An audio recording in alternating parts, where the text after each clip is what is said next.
Alright, don't get me wrong, Mel, I'm happy for you, man. But what you been doing these past couple years, bruh?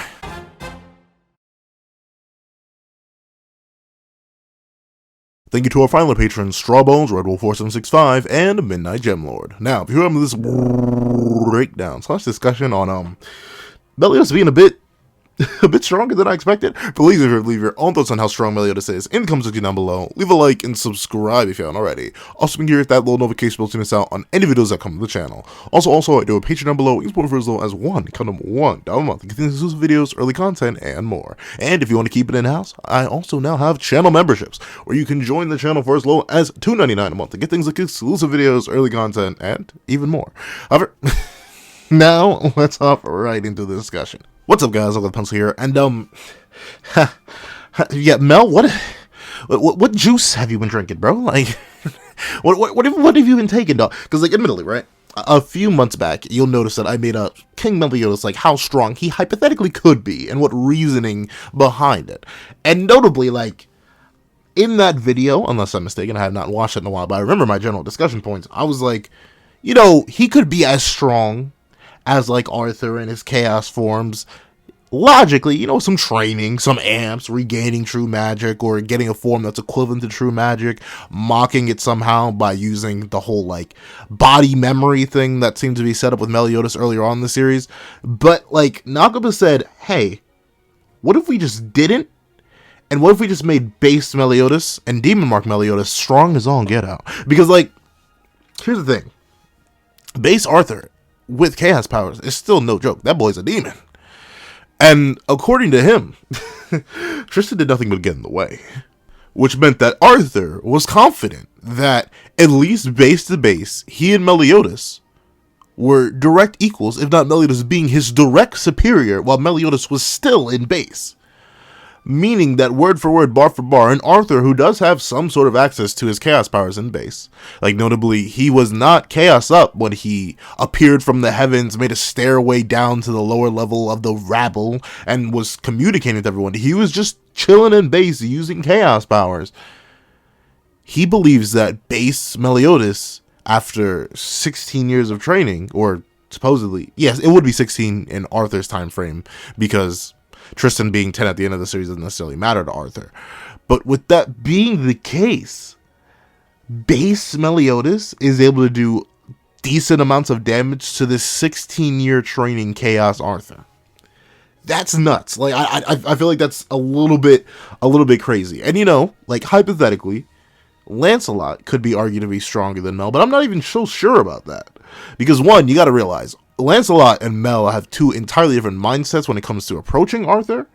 And we know in Seven Deadly Sins, your mindset drastically affects how you fight and how much your power fluctuates. Lancelot, for lack of a better term, he has a grudge against Arthur. He and Arthur, they aren't very well, I guess, on the same page is the best way to put it. Lancelot wants Arthur gone.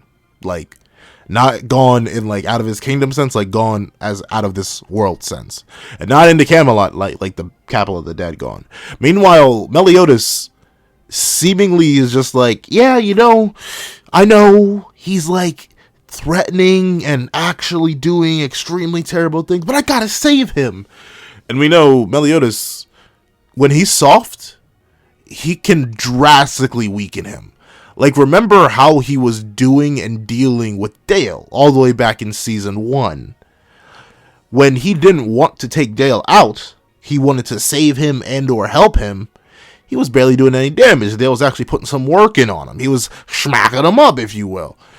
But then the moment Mel was like, you know what, let me take this just a little bit seriously, he bodied Dale. Slapped him. Absolutely wiped him off the map.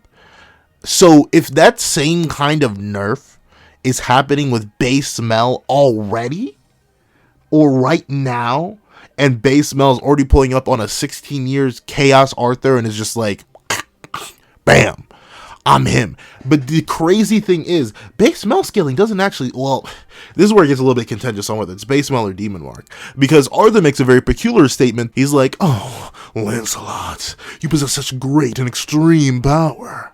However, it still falls short of Meliodas' level. Now, notably, that could be one of two things. Because remember what Lance was doing to Arthur. bullying him, bodying him, bloodying him. Like, Lance was straight up bullying him. And Arthur, in his own assessment, was like, it's neat, it's nice, it's cool and all, but like, you still ain't Mel level. And admittedly, this is suppressed Lance, meaning full power Mel and full power Lance are still kind of just nebulously above Arthur, or at least base Arthur. We don't know what Chaos Arthur's reaction would be to full powered assault mode Meliodas, though we know he is afraid of full powered Lance, or at least by the way he reacts to him, he is blown away. But with that being the case, if we're to take that as Mel, while mentally nerfed because he's trying to save Arthur, is so powerful that Arthur's like, hey, you, guy who just tore my teeth out, punched me in the nose, and made me bleed for the first time in who knows how long. Yeah, you're still short of Meliodas' level. What? Because, like, maybe Arthur, like, notably, Arthur should be able to quantify Meliodas' strength and its, like, increases and stuff like that. But let's say this statement applies to Demon Mark Meliodas. Maybe it's not too crazy, right? But still, if it's applying to base Meliodas, base King of Leonis Meliodas is enough that Arthur is looking at Lancelot's performance and being like, it's cool and all, but you're only doing this because of, like, mind reading and stuff like that, so it's not too impressive. You still ain't Meliodas tier. Like, you still ain't that level. That is crazy. And even if, right, the craziest thing about this is that it doesn't exclude Mel has gotten stronger or has achieved some new form. This isn't confirmed or deconfirmed yet. He could have still easily trained even more and gotten that hypothetical form I was talking about a while ago. And if that's the case, Mel is pretty nuts. Like, honestly, 2 levels higher than I thought he was going to be. And I thought I was pretty generous in that video for Mel. I thought, realistically, you're looking at the number one person who still wants Mel to get packed up very nicely. But I don't know, now with his level of power, it's kind of crazy. And my main idea, or main question is, like, what did he do? Was he genuinely training in Purgatory? Like, at least if you were to ask me, at the end of 7 Deadly Sins, how strong I thought base Mel was, I wouldn't put him at, like, Chaos 16 years training level Arthur with Chaos powers. I just wouldn't put him there. I don't know. For some reason, just in my mind, I feel like if Arthur, with all of Chaos, is able to master that power over time, even in base, I feel like he should be stronger, or at least comparable to things like Monster Cath. A Monster Cath, I'd say, could give Mel a decent run for his money. Remember, in the alternate future that Cath showed Mel, like, Mel didn't even play games. He went straight into Demon Mark against Monster Cath. But now, 16 years later, because now that line of scaling is weird too. Like, what would you think would be more impressive? A suppressed Arthur with all of Chaos, or a full power Cath with some of Chaos? An arm's worth. Like, however much you think that portion of Chaos that was stored in Arthur's arm, that's how much Chaos that Cath was wielding. But I'd say those two should at least be relative to each other. They both show reality warping of some degree, manipulation, all that stuff like that. Ability to show images and manipulate people through, like, either simple eye contact or a usage of King's authority and stuff like that. So those two should at least be in the same relative ballpark of power. And that ballpark of power for a base Mel to just be casually above while mentally debuffed is crazy. So what did he do?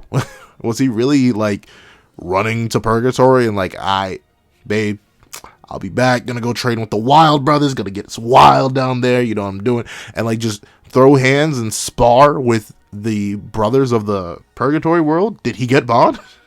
Is Bond, like, the main reason I'm wondering so much about Meliodas and his strength is because if he has gotten this powerful, and I'd still say Gother is much more powerful than he was in the original series, just based on his magic growth alone. Like, the diversity of Gother's magic has detonated, blown up in terms of where it was before in the previous series. AoE illusions, constant manipulation, simple spawning of things without arrow contact. Like, bro, it's different now. What are characters like Bond gonna look like? What are characters like King gonna look like? What is Diane? Nagaba doesn't care for Diane. He does not like Diane. So Diane's not gonna look any different. But still, in terms of the rest of the cast, what does this mean? And admittedly, I'm not saying this is a narrative bad thing either that Meliodas got this strong. Like I said, I 100% believe that he could very viably stay a very viable threat in terms of the series, just because of like how Nakaba had written the series before, with like how Mel can get stronger really, really quickly, and how he's kind of just a natural prodigy that has gains out the wazoo ever since he was born, and more so had training, but never had like real top of the line, top tier, 60 years plus with his daddy training, and got that extreme amp. But I don't know. It's still a little bit wild, because I think it's got to be Purg or something of the sort, because there's no way he's just naturally getting stronger. I don't know. It just feels so like weird. Like, notably, I believe, I'm not sure how it works 100% in original Norse mythology, but I know in Marvel Comics, the older like an Asgardian becomes, the stronger and stronger they get. That's why Odin's so snap. Bro's been around for a hot minute. And old King Thor is like super crazy strong because he just aged a whole bunch. And we know Meliodas was like stuck on not aging for a while, and I keep theorizing just because of like how old their dad is and how big he ended up getting from just eating things and existing in purgatory. It's entirely possible that Mel and Zell are nowhere near their deathbeds and or full size or full age. So is it really just he existed for a while? Because I don't know. I want to say Purg, but once again, until we get confirmation of otherwise, I think Bond has this limited lifespan left. And I don't think Bond, based on how we saw him and how he seems to be, I don't think he spent time in purgatory. Because think about it, even one day in there would be a whole year, not even one day, a minute. A minute would be a year of his life gone. And we don't know how long that boy has to live and stay in prime fighting shape. And unless King pulled up to purgatory with Mel, I don't think he had a viable training partner. And obviously Liz can't go because, once again, she has a mortal lifespan. As far as we know. Who knows? But with that being the case, Mel's strength is just this weird anomaly that showed up, landed itself on the table and said, "Hi, you have to deal with me now." And like, I guess the reason I'm so focused on this is because I want to have a reason for it outside of just plot. Like Nakaba said, it's the main character of the previous series. I can't just let him be fodder and then just jacked him up to oblivion. But at the same, and the weird thing is, like, Mel's not leaving the kingdom. It's not like he's an actual useful asset for anything outside of defending Leonis, which is only something we care about being defended because it's a group of people that we kind of know about.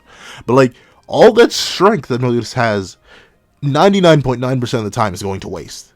Even when his kingdom was attacked by 2 commandments, he just stood there and was like, alright, I'm vibing, I'm chilling, I'm living my good life. And I know we have plot reasons for why he couldn't interfere, and same thing with Lance. Like, why didn't Lance solve every problem? Because plot. But I don't know. The origin of Meliodas' strength is a mystery, and what he's going to do with it is even more of a mystery. Because if he's never going to invade Camelot, unless Arthur shows up again and is like, I'm here for the real run back, then what are we going to do? Are we ever going to see Mel fight again? Is his power just going to show up, be amazing, and then go to waste? I don't know. I'm very intrigued. It's a weird, very weird state we're in terms of Mel's power, where it came from, what he's going to do with it. However, that's what I think. Please let me know what you guys think in the comment section down below. Thank you so much for watching. Remember to like, share, comment, and subscribe. Make sure that notification bell to miss out on any videos that come to the channel. Also, I do a Patreon down below. You can support for as low as $1 a month. You get these exclusive videos, early content, and more. Also, I do have memberships now, so if you want to keep it in-house, you can support it for as low as $3 a month in order to get things like early content, exclusive videos, and more. Thank you so much for watching once again, and I hope you guys have a wonderful day. This is That Guy with the Pencil, writing off.